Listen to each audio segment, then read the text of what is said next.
Bonsoir mesdames et messieurs, merci de nous rejoindre dans le cadre de 19h45 sur votre chaîne de télévision. Tout de suite les titres de votre journal. Et à la une de l'actualité, ce vendredi 27 novembre 2020, Gand présumé Anaka arrêté et présenté à la presse ce vendredi devant les locaux de la police judiciaire à Bonanjo. Les membres de ce gang étaient spécialisés dans les arnaques via des téléphones où des sommes importantes étaient transférées. Parmi ces hors-la-loi, un présumé assassin recherché par la police camerounaise. Il est accusé d'avoir laissé brûler sa compagne dans son ancien domicile. Les précisions dans le reportage qu'on nous proposera notre confrère, notre collègue Patrick Ngoyan. Et puis toujours dans ce journal, le conseil du cabinet s'est tenu ce 26 novembre 2020. Il était question de finaliser le projet des filets sociaux, parachever aussi l'autoroute Douala-Yaoundé, mais revenir aussi sur des financiers pour le développement de l'industrie pharmaceutique au Cameroun. Quelques points traités dans le reportage que constitue cette information. Voilà pour les titres de votre journal. Les détails dans un instant.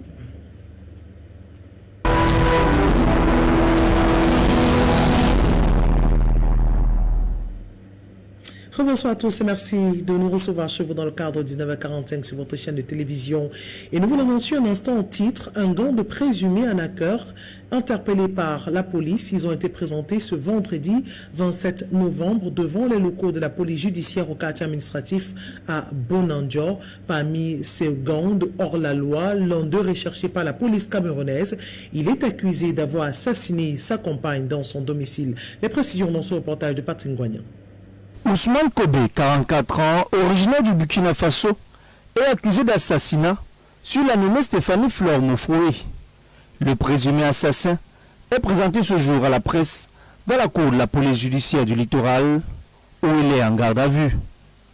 L'officier de police en charge de l'affaire, hors caméra, revient ici sur les circonstances du meurtre. Le nommé Ousmane est allé prendre un pot avec sa concubine, la nommée Mofoué Stéphanie Flore, au niveau à hauteur du carrefour Carnaval, quartier d'Iboum 2. Après avoir pris le pot, ils sont rentrés dans la maison parce qu'ils n'habitent pas ensemble. Ils sont rentrés chez M. Ousmane. Y étant, quelques minutes après, la femme a dit qu'elle voudrait rentrer. Monsieur Ousmane s'est opposé. Il lui a dit, vous ne pouvez pas rentrer, il se fait déjà tard. Et après, la femme a insisté. Monsieur Ousmane, selon ses déclarations, est allé se coucher. Et c'est dans une chambre. Voilà que 15 à 20 minutes après, Monsieur Ousmane déclare avoir entendu le bruit du bidon et l'odeur a humé l'odeur du pétrole. Il a sursauté de son lit. Il a constaté que Dame Mofoué Stéphanie Flore avait déjà aspergé le pétrole dans toute la chambre. Et elle tenait une boîte d'allumettes.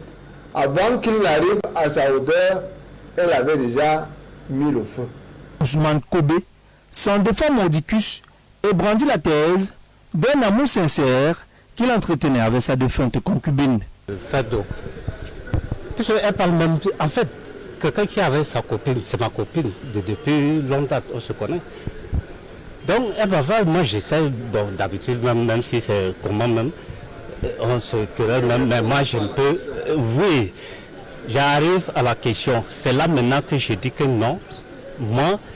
Moi-même, quand je me suis levé, elle avait déjà aspergé déjà le pétrole partout et sur elle-même. Donc c'est là maintenant que moi, je me suis levé du lit comme ça pour venir. Moi, en tout cas, je n'ai pas eu le pétrole chez moi.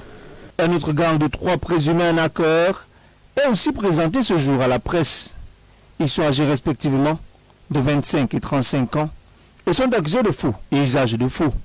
Comme très souvent, ils nient tout en bloc. Je me retrouve ici à la PG parce que quelqu'un a dû, j'ai remis mon accès swap à quelqu'un et peut-être on a dû utiliser pour reconduire la SIM de quelqu'un frauduleusement. C'est pourquoi je suis là. J'ai été retenu ici à la police judiciaire pour avoir reconduit un numéro dont la personne s'est servie de ça pour essayer d'arnaquer. Voilà la cause pourquoi je suis ici à la police judiciaire. Je me retrouve ici parce que quelqu'un a utilisé les accès de reconduction pour reconduire une puce frauduleusement et arnaquer quelqu'un. En attendant la suite de l'affaire, ces 4 présumés hors la loi continuent de méditer sur leur sort dans les cellules de la police judiciaire du littoral. Et en fin de société, dans ce journal, longtemps sevré du précieux liquide qu'est l'eau par la société en charge de sa redistribution, les populations de Bonalea, Souza, dans l'arrondissement du Féco Bonalea, dans le département du Mungo, peuvent désormais s'abreuver en eau potable de bonne qualité, ceci grâce aux aménagements des points de distribution par la commune de Bonalea, une action qui s'inscrit dans le cadre de l'épanouissement des populations, mais aussi le développement de cette unité administrative. Le reportage de Jean Jamayena et Suzanne Dongo.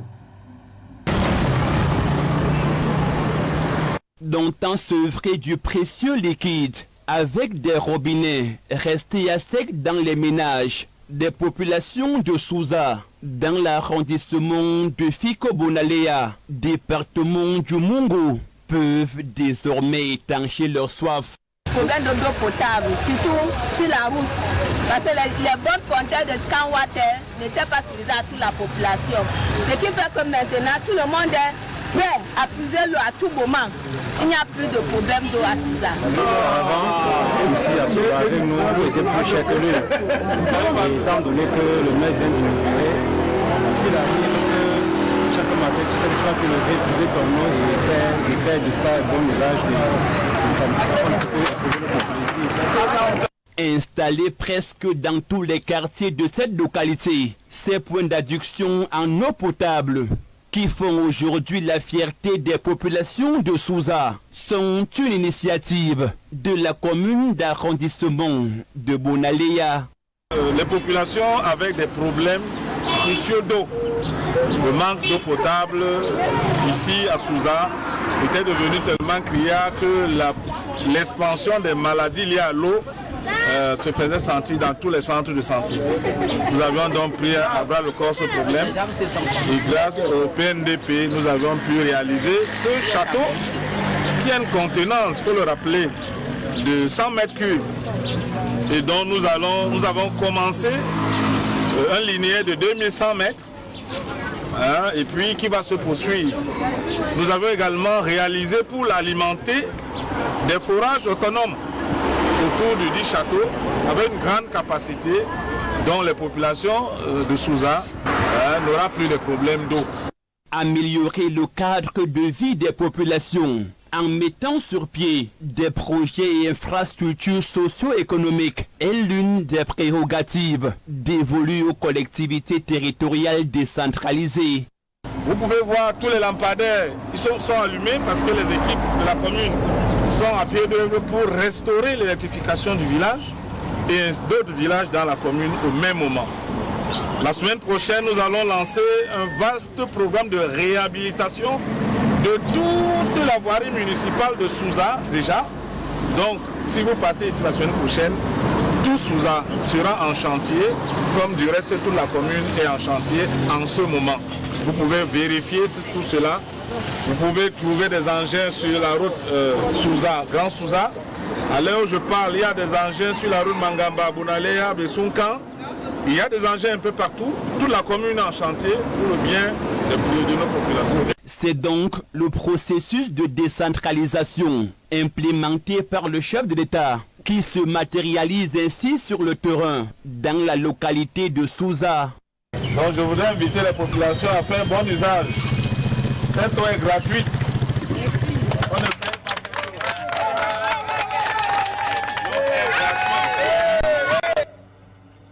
Et le conseil conseil, la commune d'arrondissement de Douala, la deuxième, vient de tenir la double session ordinaire de son conseil municipal. Il était question de revenir à l'évaluation de l'exécution à mi-parcours du budget pour le compte de l'exercice 2020, mais aussi l'examen du budget 2021. On parle de travaux qui étaient dirigés par le préfet du Vouri, mais aussi les différents conseillers municipaux qui ont voté à l'unanimité le budget de l'année 2021, budget initial. Le compte rendu de Jean-Germain Yenna et Patrice Foucault. Équilibré en recettes et en dépenses à la somme de plus de 2 milliards 850 millions de francs CFA de budget de l'exercice 2021 de la commune d'arrondissement de Douala 2e, examiné et voté à l'unanimité par l'ensemble des conseillers municipaux, est en baisse comparativement à l'année budgétaire qui s'achève. L'ensemble des conseillers municipaux ont compris la nécessité de revoir notre budget à la baisse par rapport à l'année dernière. Nous avons voulu rester prudents compte tenu du contexte actuel. Nous venons de traverser une grande crise sanitaire caractérisée par la pandémie à coronavirus et nous ne sommes pas encore sûrs que cette pandémie prendra fin dans les jours à venir. Donc nous sommes restés prudents et nous voulons que ce que nous avons pu adopter comme plan de campagne puisse être réalisé et que nous ne soyons pas dans des plans de campagne qui arrivent chaque année parce que faute de moyens pour réaliser. Nonobstant cette baisse considérable du budget initial de 2021, le préfet du département du Vouri, qui présidait cette double session ordinaire du conseil municipal de la mairie de Douala 2e, ce jeudi 26 novembre 2020, a félicité le travail abattu sur le terrain par l'exécutif municipal dans un contexte particulier marqué par la crise sanitaire liée à la pandémie à coronavirus. C'est une session qui s'est déclinée en deux aspects. C'est-à-dire il y a eu d'abord l'évaluation de l'année en cours, c'est-à-dire ce qu'ils ont pu faire. Et il faut dire que les résultats sont bons, malgré la pandémie du Covid-19 que nous avons connue. Ils ont fait des efforts pour atteindre de meilleures performances. Et ça, il faut féliciter. Bon, l'autre aspect aussi, c'est qu'ils ont voté le budget pour l'exercice 2021. Et ici, je crois que vous avez eu à suivre Madame le maire, il s'agit d'un budget réaliste qui d'ailleurs a tenu compte encore de cette crise sanitaire pour ne pas prendre le risque d'aller plus loin. Et je crois qu'il s'est limité à 2 milliards 850 millions, quelque chose comme ça, alors qu'ils auraient pu aller même à 3 milliards. Mais comme nous ne savons pas si la pandémie va s'en aller, il faut donc rester prudent. Je crois que là-dedans, Madame le maire et les conseillers municipaux ont joué justement la carte de la prudence. C'est pour ça que j'ai dit que je rentre satisfait. Ainsi, pour améliorer la performance et le mécanisme de recouvrement, mais surtout davantage sécuriser les recettes, des stratégies ont été mises en place pour éviter la manipulation des fonds par les hommes. Ces stratégies consistent à faire payer tous nos différentes taxes et droits par des banques ou bien par des structures bancaires agréées pour cela et que les fonds ne soient plus manipulés par des tiers, non plus par des contribuables eux-mêmes qui certains eux étaient des intermédiaires pour les autres, non également par les agents communaux qui étaient souvent tentés de récupérer l'argent et ne reverser pas la recette municipale. Et dans ce budget initial de l'exercice 2021 de la commune d'arrondissement de Douala 2e, une part sera consacrée à l'action sociale, à l'encadrement de la jeunesse, sur l'investissement, les équipements et autres infrastructures. 3, 2, 1...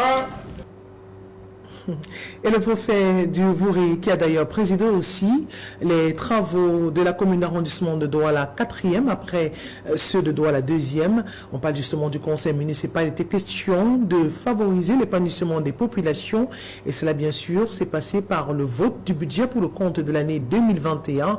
Un budget qui servira aussi dans la sensibilisation des populations quant à la pandémie coronavirus. Je vous propose d'ailleurs les précisions dans ce compte rendu de Jean-Marie Onambélé.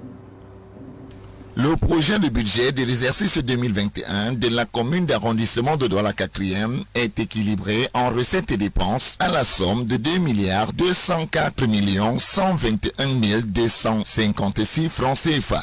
Ce chiffre donné par le maire de la commune de Douala 4e est le socle granitique financier de la commune pour l'année 2021. Le projet de budget de l'exercice 2021 a été adopté par la totalité des conseils municipaux ce 25 novembre lors de la session ordinaire du conseil municipal présidé par le préfet du département du Vouri, Benjamin Boutou. Dans le souci d'améliorer les conditions de travail du personnel, d'intensifier l'assainissement et l'entretien routier dans les villages et quartiers de Bonabéry, ceci à travers la détermination de l'exécutif communal d'améliorer le cadre de vie des populations, passant par la réalisation de multiples projets d'intérêt commun, l'exécutif municipal de Douala 4e a ciblé des priorités. Vous savez, en fait, les priorités sont un peu les mêmes.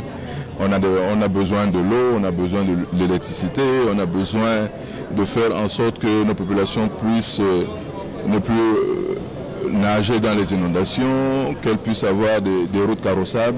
C'est un peu les mêmes priorités. Avant la tenue du conseil municipal, le comité de pilotage de la mise en œuvre du plan communal de développement qui sera accompagné par le programme national de développement participatif a été installé. Un plan communal qui va être la boussole de l'arrondissement de Douala 4e. Cette organisation locale va descendre dans les communautés, va descendre dans les villages. Ils vont faire 2 jours, 3 jours dans chaque village, dans chaque quartier. Ils vont recueillir les sollicitations, les desiderata des populations. Et ce plan communal de développement va s'appliquer à tous. Ça veut dire que tout exécutif communal devra suivre ce plan communal de développement. Parce que c'est un plan qui a été conçu avec tout le monde et pour tout le monde. À la fin des travaux, le préfet Benjamin Boutou a tenu à féliciter les conseillers pour la tenue des travaux. Les travaux se sont très bien déroulés. Vous voyez que ça s'est déroulé dans une atmosphère de convivialité, de bonne entente. Et d'ailleurs, je vous réjouis de ce que chaque fois que je viens ici à Bonabéry, tout est bien organisé, il n'y a pas d'éclat de voix. Les conseillers se concertent même avant que je n'arrive, puisque les travaux se font d'ailleurs en amont. Et quand j'arrive ici, je trouve que tout est déjà bien préparé. Et ça nous facilite justement la tâche. Comme j'ai dit tout à l'heure, la matière imposable est énorme.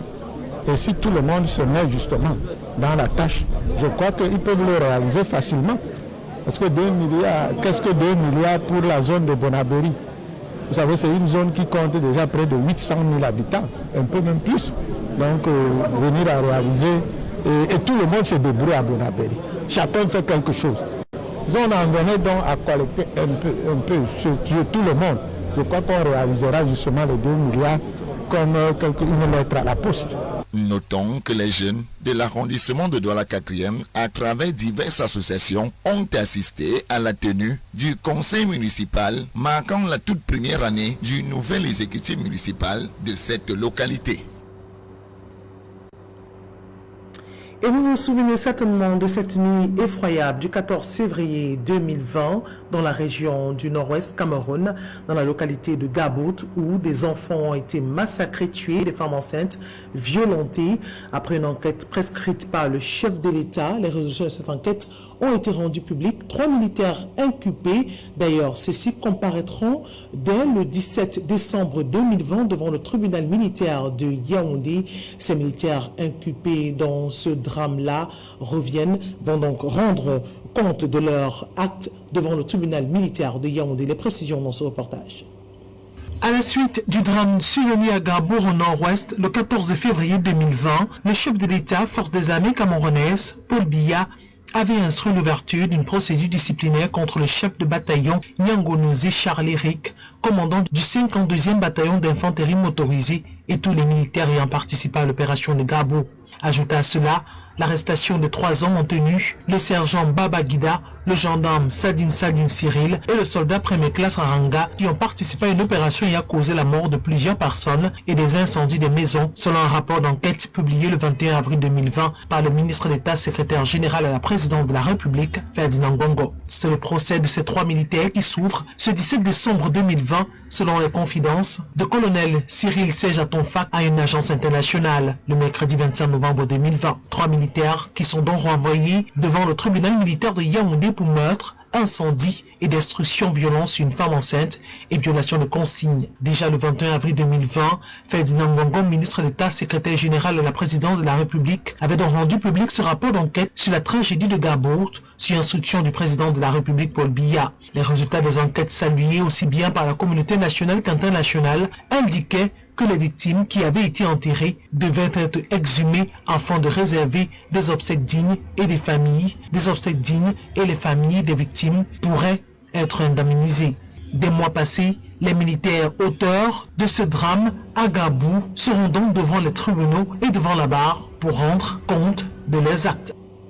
Rendre compte de les actes, c'est aussi assurer la sécurité de cette armée engagée dans la crise sociopolitique contre les combattants de l'état virtuel de l'Ambazonie. D'ailleurs, pour résoudre cette crise, que livre le Cameroun depuis près de 4 ans déjà, certains parlent de l'option militaire, mais les chefs traditionnels de la région de l'Ouest sont contre cette idée. Pour eux, la solution ne serait pas militaire. Elle pourrait provenir d'un dialogue, alors que le grand dialogue national a déjà été ouvert du côté de Yaoundé. Ils l'ont fait savoir dans une lettre ouverte qui a été rendue publique. Jean-Marie Onambele, notre reporter, nous propose la lecture et l'analyse de cette missive. Voici son reportage. Dans un document de 6 pages, les gardiens de la tradition de l'Ouest Cameroun jettent un regard panoramique sur la situation sociale, économique et politique au Cameroun. Ils affirment sans embâche que l'option militaire dans les régions du nord-ouest et du sud-ouest du Cameroun est un échec. Dans cette lancée, les chefs traditionnels de l'Ouest Cameroun demandent au Parlement camerounais d'introduire le dossier du nord-ouest et du sud-ouest à l'ordre du jour au Parlement. Comme autre mesure de sortie de crise, les chefs de l'Ouest exhortent l'État du Cameroun à mettre sur pied un autre dialogue avec la présence, cette fois-ci, de plusieurs médiateurs pour un retour définitif de la paix dans les régions anglophones. Le document signé par 7 chefs traditionnels, présidents des conseils départementaux des chefs traditionnels de l'Ouest Cameroun, donne aussi quelques propositions au gouvernement camerounais sur les axes stratégiques économiques prioritaires pour un développement de notre pays. On peut par exemple y voir l'incitation et l'accompagnement à l'accroissement de la production et de la consommation locale, la liquidation de l'importation des biens déjà produits sur place afin de réduire le grand déficit de notre balance commerciale. Les chefs traditionnels de l'Ouest Cameroun, pour achever la missive, disent, je les cite, « Nous interpellons à travers cette déclaration tous les acteurs de la vie sociopolitique de notre pays à avoir un sursaut d'honneur patriotique pour ramener la paix, la stabilité, la cohésion sociale et le développement. Un grand peuple est celui qui sait braver des grosses épreuves comme celles que connaît notre pays actuellement. Nous devons tous puiser au fond de nous l'humilité, la foi, la force du pardon et de la réconciliation afin de retrouver un Cameroun uni et fort dans sa diversité. Et les chefs traditionnels de l'Ouest qui s'engagent justement dans la résolution de cette crise ne laissent pas tout de même les chefs traditionnels Sawa qui eux aussi ont réagi quant à l'insécurité grandissant dans les différentes villes de la région du littoral et toutes les autres régions du triangle national. Les chefs traditionnels Sawa qui saluent les forces de maintien de l'ordre déployées sur le terrain pour assurer, sécuriser les populations, mais tout de même proposent d'autres solutions pour renforcer cette sécurité. Les précisions de Frédéric Motomé dans ce reportage. rejoints dans leur posture de dénonciation et d'indignation par leurs pairs de la région de l'ouest du Cameroun au sujet de l'insécurité qui prévaut sur l'ensemble du triangle national, les chefs traditionnels Sawa du Vouri constatent pour le déplorer la montée en puissance de l'insécurité à travers le pays et principalement dans les grandes villes de Bafoussam, Douala et Yaoundé, surtout en cette période des fêtes de fin d'année. Mais nous avons constaté dans l'association que malgré ces efforts considérables de policiers et de gendarmes, l'insécurité est grandissante. Certainement parce que la population de Douala s'accroît tous les jours. Vous savez que nous recevons nos frères et sœurs venus des zones en conflit. Et la situation économique ne s'améliore pas, ce qui fait qu'il y a de plus en plus de personnes désœuvrées et qui trouvent donc divers moyens pour s'assurer leur pitance quotidienne. Donc, tout ceci fait que l'insécurité monte, il y a des bandits, il y a des agressions, il y a des braquages. Et nous avons donc pensé à cette approche des fêtes, parce que vous savez qu'il y a toujours un pic lors des fêtes de fin d'année. Attirer l'attention de tout le monde. Une montée en puissance de la criminalité et du grand banditisme qui pourrait également avoir avec les crises sécuritaires dans les régions de l'extrême nord, du nord-ouest et du sud-ouest du Cameroun. Lorsque vous voyez des jeunes filles aujourd'hui se laisser à la débauche, c'est par contrainte, c'est pas un choix. Lorsque vous voyez des jeunes qui arrivent avec presque rien, juste le vêtement qu'ils ont sur eux, il faut bien qu'ils mangent ce soir-là et le lendemain. Et la solidarité africaine disparaît chaque jour. Alors le gars qui débarque parce qu'il a fui le nord sur le sud-ouest ou l'extrême nord et qui arrive à Douala et qui doit manger ce soir et le lendemain, il va s'attaquer à celui qui lui semble fragile et qui est en train de se promener peut-être dans un état d'ébriété. Donc malheureusement nous sommes obligés de lier ce phénomène à, pas que ceux de Douala soient des saints, non. À Douala il y avait déjà un banditisme avant, mais ce phénomène fait en sorte qu'il y a des complices qui arrivent et les bandes sont beaucoup plus nombreuses et renforcées. Saluant les efforts consentis au quotidien par le gouvernement à travers les forces de maintien de l'ordre, Sa Majesté Ruben Ness et son Bendamboué, président de l'association des chefs traditionnels des villages Sawa du Vouri, préconise quelques solutions pour faire face à cette insécurité. Vous savez, le premier agent de sécurité, c'est le citoyen lui-même, qui doit lui-même prendre toutes les dispositions pour ne pas s'exposer. Première chose, sensibiliser la population. En cette période, faites attention, protégez-vous vous-même, restez chez vous, ne vous exposez pas, ne montrez pas des signes de richesse alors que d'autres à côté sont plutôt dans le besoin. Mais après donc avoir appelé les populations, nous voulons également demander peut-être davantage de moyens, davantage de présence pour la police et la gendarmerie, parce que vous savez, leur présence est dissuasive déjà. Lorsque vous voyez les policiers et les gendarmes dans un coin, les clients vont un peu plus loin. Donc, nous pensons qu'il faut, et c'est pour ça que nous avons appelé dans notre communiqué à une rencontre avec les FMO, avec la gendarmerie, avec la police, que nous essayons de mettre en place, de construire cette chaîne-là, que dans le respect strict des lois de la République, que les chefferies soient autorisées à mener un certain nombre d'actions. Pour l'instant, il y a cette action de renseignement, mais elle ne suffit pas. Vous savez, tout territoire de cette ville et même de ce pays appartient à une chefferie. Donc, réfléchissons ensemble, remettons la chefferie au centre de certaines préoccupations. Redorer le blason de l'autorité traditionnelle, responsabiliser les populations à la base, mais surtout renforcer le dispositif sécuritaire sur l'ensemble du pays. Telles sont entre autres des propositions faites pour barrer la voie à l'insécurité. Parachever les projets sociaux, finaliser la construction de l'autoroute Douala-Yaoundé, développer le secteur pharmaceutique, mais aussi l'industrie camerounaise pour renforcer son économie. Voilà quelques points majeurs qui ont sanctionné le conseil des cabinets qui s'est tenu ce 26 novembre du côté de Yaoundé. Jean-Marie Onambélé. Le gouvernement s'est réuni en conseil de cabinet ce 26 novembre 2020.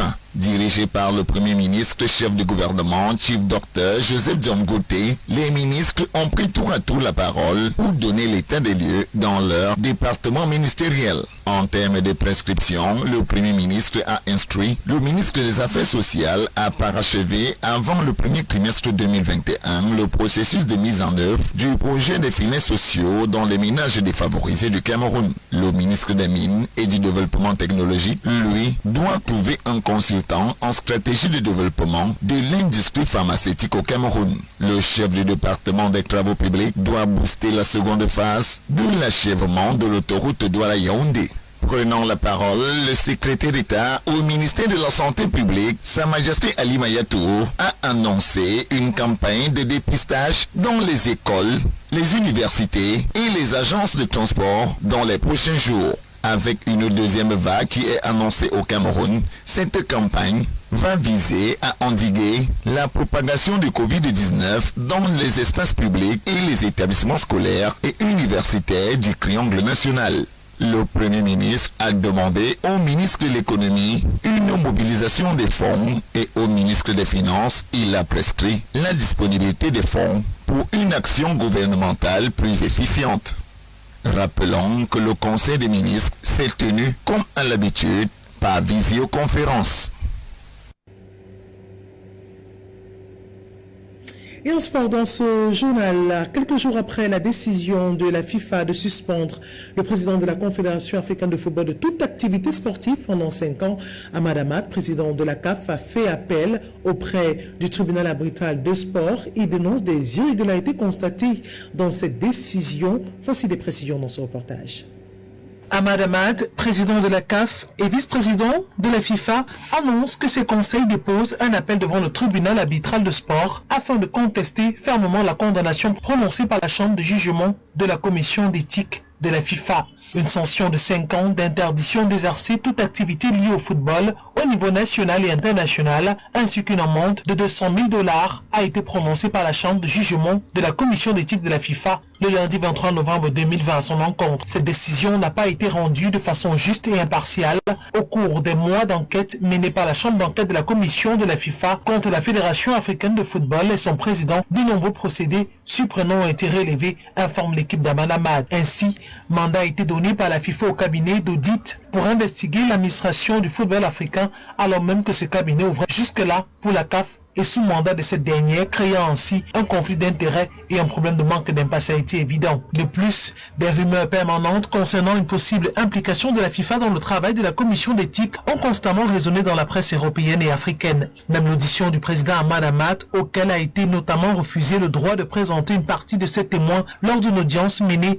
au pas de charge, ne s'est pas tenue selon les standards attendus et habituels. Il résulte des irrégularités présentées par la partie Ahmad Ahmad que les faits ont été présentés de façon largement contestable et contestée par la chambre d'enquête à la chambre de jugement de la commission d'éthique de la FIFA selon la source de la CAF. Des sources concordantes reviennent aussi sur le fait que la décision rendue s'est faite dans l'urgence, une décision immédiatement exécutoire sans communiquer les motifs de sa sentence en dépit de sa gravité. La raison d'une telle précipitation pourrait être que cette condamnation empêcherait le président Ahmad d'être réélu à la présidence de la CAF lors des élections prévues en mars 2021 en dépit des nombreux soutiens déjà déclarés en sa faveur.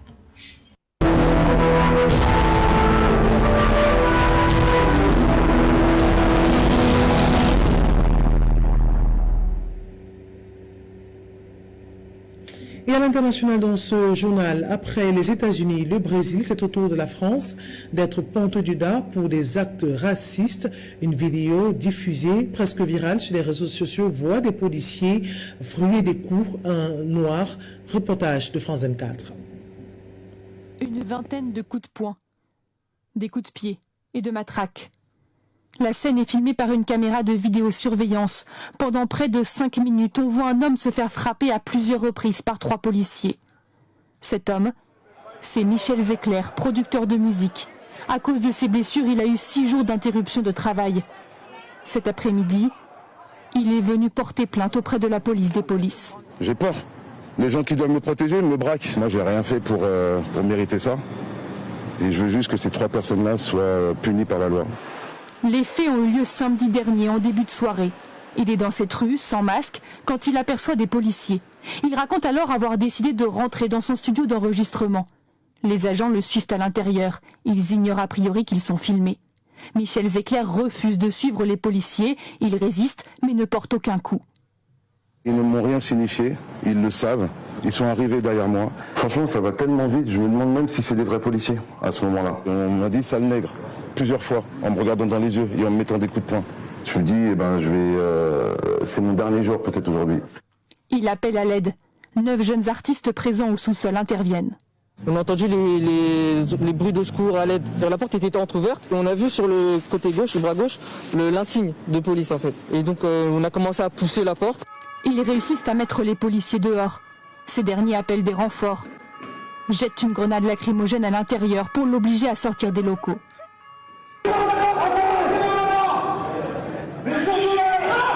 Une voisine filme la scène, abasourdie. C'était vraiment choquant. C'était une intervention comme si c'était une attaque terroriste, mais pas du tout en fait. Sur le coup, on ne savait vraiment pas ce qui se passait. Et avec tout le bruit, les policiers qui hurlaient par-ci, par-là. Dans leur rapport, les policiers accusent Michel Zecler d'usage de stupéfiants et d'avoir tenté de subtiliser leurs armes.